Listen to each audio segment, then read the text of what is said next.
favourite, Catelyn would often say irrepressibly to Zosina, because you were his first disappointment. Helsa was number 2, and Theone number 3. By the time he reached me, he disliked me so much I am only surprised he did not cut me up into small pieces and scatter me from the battlements. Catelyn had a dramatic imagination, and perhaps because she lacked the affection of her father and her mother, was always thinking herself wildly in love with one of the younger officials in the palace, or, more understandably, the officers of the guard. Zosina was in many ways very different from her sisters.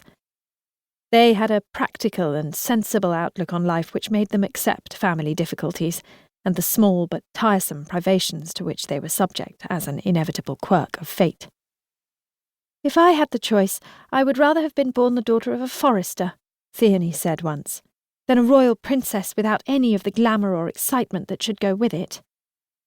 "You will get that when you are grown up," Zosina answered. Theone had laughed. "What about you? You were allowed to go to your coming-out ball, but you had to dance with all the oldest and more boring officials in the country.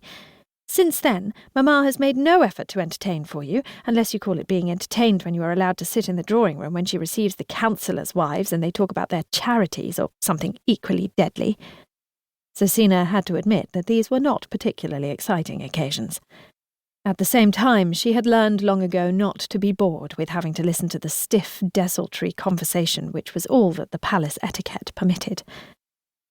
"The weather has been cold lately," her mother would say, starting the conversation as protocol directed. "It has indeed, Your Royal Highness. I often say to the Archduke that the winds at this time of the year are very treacherous. They are indeed, Your Royal Highness. We will all be thankful when the warm weather comes. It is something we all look forward to, Your Royal Highness." Zosina was not listening. Her thoughts had carried her far away into a fantasy world where people talked intelligently and wittily.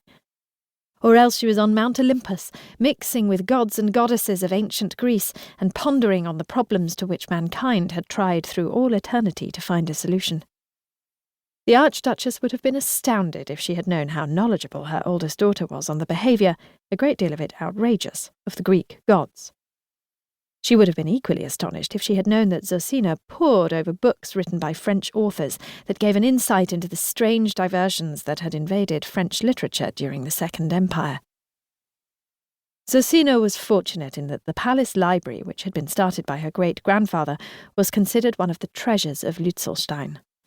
It therefore behoved the present ruler, Archduke Ferdinand, to keep it up, for which, fortunately, an endowment from Parliament was provided every year.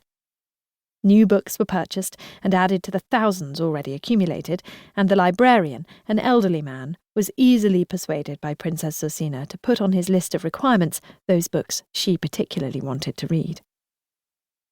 "I am not sure that Her Royal Highness would approve," he would say occasionally when Zosina had pleaded for some author whose somewhat doubtful reputation had reached even Lützelstein.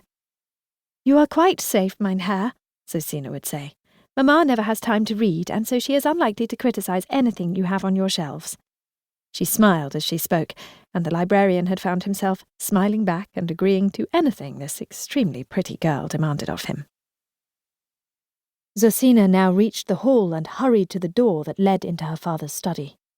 It was an extremely impressive room, the walls covered with dark panelling, the windows draped with heavily fringed velvet curtains, the furniture ponderous and old-fashioned. It was a room that all 4 princesses disliked intensely, because it was always here that their father lectured them on their misdeeds, and where they waited apprehensively for the moment when he would fly into one of his rages, that usually ended in his storming at them, "Get out of my sight! I have seen enough of all 4 of you! God knows why I should be inflicted with such stupid, fractious females instead of being blessed with an intelligent son." It was the signal for them to leave, but even though they found the relief of doing so almost inexpressible, their hearts would be thumping and their lips dry. In some way they could not explain even to each other, they did not feel safe until they were back in the schoolroom. "What can I have done to upset Papa?" Zosina asked herself now.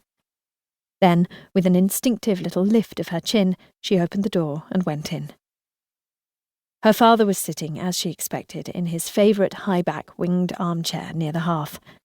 There was no fire because it was summer, and it was typical, Zosina often thought, that in this room there was no arrangement of flowers.